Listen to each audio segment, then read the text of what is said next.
उन्हें बड़ा बुरा लगेगा कि देखो कैसे प्रभु के मित्र हैं, हमारे पति के मित्र हैं। लेकिन भगवान तो सब समझ जाते हैं ना, आप कहे या ना कहे, लेकिन आपके मन की बात मेरे गोविंद जान जाते हैं। जैसे ही मांगे भाभी ने कछु दियो, वैसे ही सुदामा जी इधर उधर की बातें करने लग गए। अरे लाला, बचपन में हम गई जय लकड़ियां तोड़ने जाते थे गुरु के आश्रम में, तो गुरु जी कहते थे देखो सुदामा बड़ा तेज है और ये कृष्ण बड़ा उदंड है। भगवान बोले देखो बातें मत बनाओ, और जो भाभी ने हमारे लिए दिया है वो दो। प्रभु ने कहा ऐसे नहीं दोगे तो भगवान तो बचपन के साथी थे ना।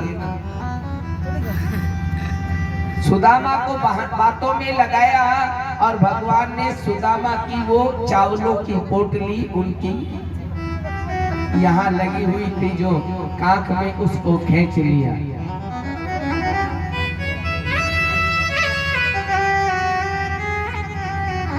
और भगवान ने उस चावल की पोटली को जैसे ही देखा तो भगवान समझ गए कि सुदामा के घर एक भी बलिष्ठ वस्त्र नहीं है।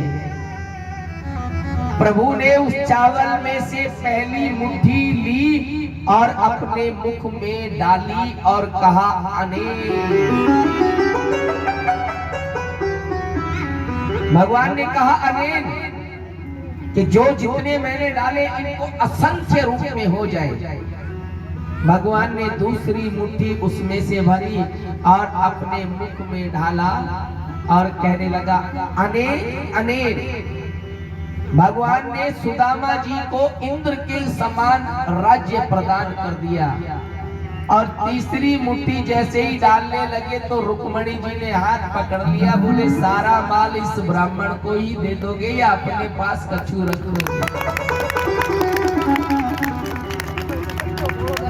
सुदामा जी को द्वारिकाधीश ने क्या दिया क्या नहीं दिया इसका सिर्फ दो ही लोगों को पता है, एक स्वयं भगवान को और दूसरा माता रुक्मणी जी को, और किसी तीसरे को भी पता नहीं लगा कि हमने क्या दान दिया है।